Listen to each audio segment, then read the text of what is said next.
होंगे चुनाव में लोगों का मत पड़ेगा, मत की काउंटिंग होगी, क्या पता उनके पक्ष में जाएंगे नहीं जाएंगे। उससे पहले किसी चीज को बता देना, इस निर्वाचन प्रक्रिया का मजाक वालों के एमएसपी पे बात की होती, जवानों की पेंशन की विसंगति और पे कमीशन के ऊपर बात की होती, बहन बेटियों की सुरक्षा के ऊपर बात की होती, महंगाई पे बात की होती, तो बात समझ में आता है। मोदी जी की धड़कनें तेज हो रही है और जीत रहे दावे के साथ कहा जा सकता है कि इस देश किसी का भी पूर्ण बहुमत नहीं आएगा।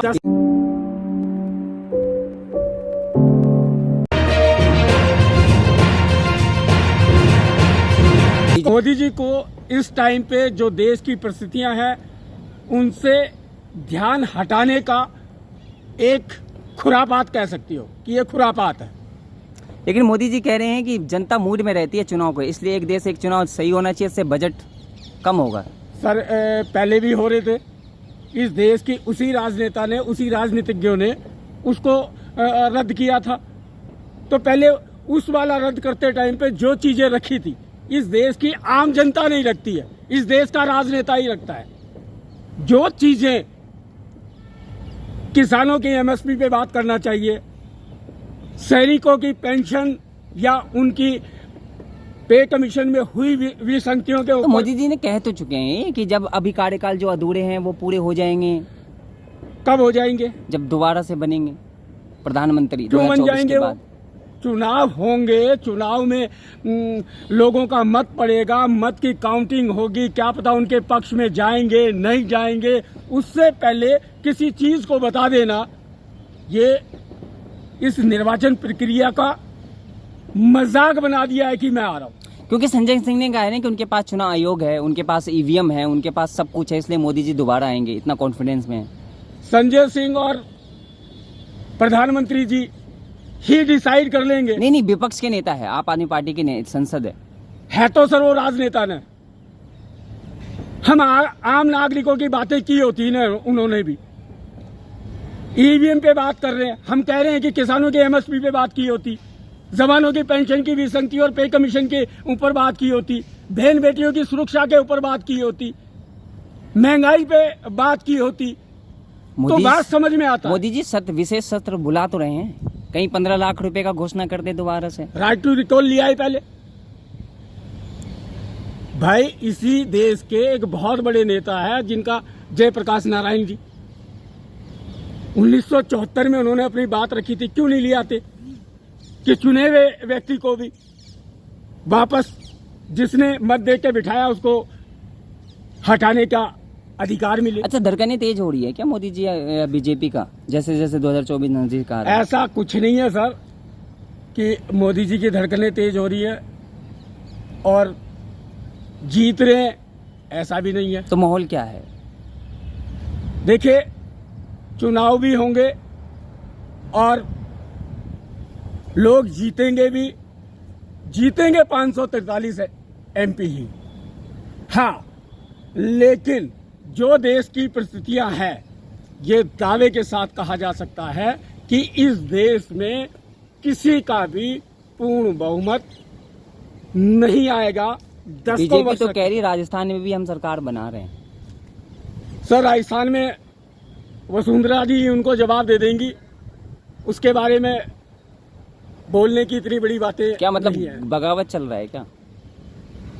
देखो, अभी का माहौल से तो कह सकते हो, लेकिन जनता जनार्दन भी समझती है। अच्छा, क्या लग रहा है आपको?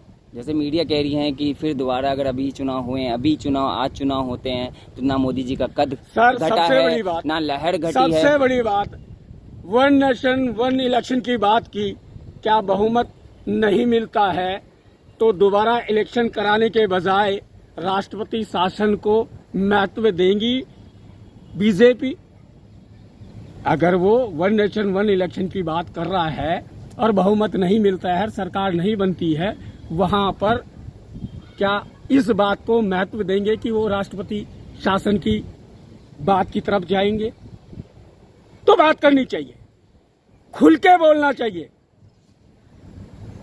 और अभी बड़े बड़े मंचों से इस तरीके की घोषणाएं कर रहे हैं, तो उनको सांसद भवन में बैठ के बोलने के बजाय उन्हीं मंचों से इन चीजों के बारे में बोले तो समझ आता है कि इस देश का ही। मोदी जी की तो कोई महत्वाकांक्षा है ही नहीं ना। उन्हें तो किसने गरीबों कहा की सेवा करना है। किसने कहा कि 1 नेशन 1 इलेक्शन हो जाना चाहिए? पहले क्या घाटा या क्या नुकसान हो रहा था या क्या फायदा होने वाला है, पहले रिजेक्ट क्यों किया? इस पॉलिसी को था हमारे देश के अंदर। इनके जब मर्जी आए, जब मर्जी किसी चीज को इन देशवासियों के साथ ऊपर थोप देना, महंगाई हो, अत्याचार हो, अपना मनमर्जी चला रखा है। मानवता ही खत्म हो गई है। विकास भी तो हो रहा है, देखिए किस चीज को विकास बोलते हैं? G20 के महंगाई को जीरो में विकास बोलते हैं। बीजेपी का झंडा। आपने बोला है विकास हो रहा, महंगाई को विकास बोलते हैं, भ्रष्टाचार को विकास बोलते हैं, अत्याचार को विकास बोलते हैं, बेरोजगारी को। आप आंदोलन जीवी है, आप आंदोलन की बात करते हैं, कुछ भी आंदोलन आंदोलन आंदोलन क्यों करना विकास पड़ भी रहा तो है? देखिए। इस देश में ऐसी कानून व्यवस्था है, ऐसा संविधान है, उसके बाद धरने देने पड़ रहे। ये इस देश की राजनीतिक सोच की विफलता है जो धरने हैं। इसके ऊपर बात करें। देखिए, एक राजा जो है सभी प्रजा को खुश नहीं रख सकता, यही वजह है कि लोग विरोध कर। अरे हम कब कह रहे हैं कि हमें खुश रखो जनता को?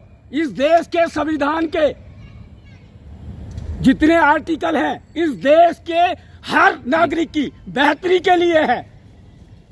दिवाली पर उन्हीं को- मोदी जी जाते हैं बॉर्डर, आर्मी के साथ, अफसर के साथ मिठाई खाते हैं, गरीब के पास जाते हैं। सर, जब दिल ही बड़ा है ना मोदी जी का। जब ही हमारे देश की जो सेना की पेंशन मिलती है, डिसेबल्ड सोल्जर और विधवाओं की, उस पेंशन श्रेणी के सबसे नीचे के पायदान में है।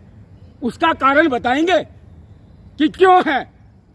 ऐसा कौन सा बड़ा गुनाह कर दिया उन्होंने जो उनकी पेंशन सबसे निचले पायदान पे है?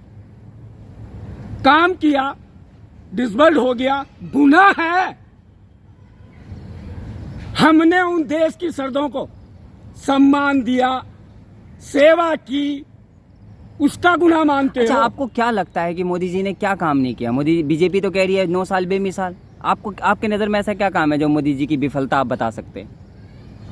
सर, ऐसा कौन सा काम है जो उन्होंने कर दिया हो, परिपूर्ण कर दिया हो? राम मंदिर, ट्रिपल तलाक, 370। राम मंदिर उन्होंने कहाँ बना दिया सर? उसका चंदा हमारा दिया हुआ है, उन्होंने बनाने का ये बीजेपी कर कह रही है दिया। ना कि उसके राज में हुआ है, मोदी जी के राज में हुआ है। उनके राज्य में कहाँ हुआ है? सुप्रीम कोर्ट ने किया है। तो मोदी सरकार के राज में हुआ ना। की कोशिश में सर, आप सुप्रीम कोर्ट के निर्णय को राजनीति से जोड़ रहे हो। एक मोदी जी ही ऐसे बुद्धिजीवी है जो कहने का मतलब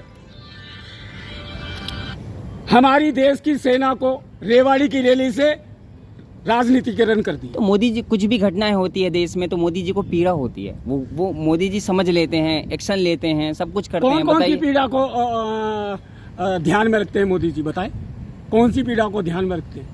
मणिपुर में हुआ तो हमारे- मोदी जी ने कहा ना कि पीड़ा हो रही है। आहत हो गया था। कहीं आहत नहीं हो गया तो घूम रहे थे। आहत होने वाला घूमता है क्या? देश के अब विकास जी, के लिए- अरे कमाल की बात है। इसका मतलब आप जिनपिंग को नाकारा राष्ट्रपति मानते हो? तो मैंने तो कर दिया ना, आप- आ तो नहीं रहे ना। आपके तो गए थे ना। तो आप वाले की बुद्धिमत्ता बता दो कि कौन सी बुद्धिमत्ता को सर्वोपरि मानकर वो भ्रमण कर रहे थे। रशिया का पुतिन नहीं आ रहा है, एक सवाल के उसके देश की विदेश नीति तो ठीक हो रही है ना, डंके तो बज रहे हैं मोदी कौन राज सा में। और डंका क्या होता है चाहिए? सर? किस चीज को डंका कहा जाता है? विदेश नीति का भी कोई डंके का बता दो। अभी जिनपिंग को भी इनविटेशन दिया हुआ था और वो हमारी सरहदों को एक उपाय करने की, अपने नक्शे में दिखाने की बात कर रहा था। विदेश नीति सक्सेसफुल है, उसको विदेश नीति मानते हो आप? हम इस देश के वासी इस चीज को समझ चुके हैं। अच्छा, बीजेपी कैसे जाएगी? अगर आप आंदोलन करते रहते हैं, आप कहते हैं मोदी जी ने अच्छा ना काम नहीं किया, तो आप ये बता सकते हैं कि बीजेपी कैसे हारेगी? हम अगर आंदोलन भी कर रहे हैं तो हमारी पेंशन विसंति करनी है। हम सैनिक कब आंदोलन करता था? सैनिक कब कहने का मतलब किसी राजनीतिक पार्टी के मंच को भाग लेता था? ये तो मोदी जी ने प्रधानमंत्री बनने से पहले सेना का भी राजनीतिकरण कर दिया रेवाड़ी की रैली से। तो अमित शाह ने कहा ना कि 50 साल हम कहीं नहीं जा रहे। सर, ये चीजें लोगों का अहंकार कभी भी किसी का भी विश्व इतिहास साक्षी है। और मैं तो यही कहूंगा, इस तरीके का अहंकार हिटलर का भी था। जिस तरीके से हिटलर ने कुछ, तो आप मान रहे हैं कि राहुल गांधी ने कहा है कि गारंटी लिख कर ले लीजिए, बीजेपी हार रही है, क्या लगता है आपको? क्या अगर अहंकार है तो? मैं ये कह रहा हूं, गारंटी ले लीजिए, इस देश में दशकों वर्ष तक ये राजनीतिक दलों की किसी की भी बहुमत से सरकार नहीं आएगी।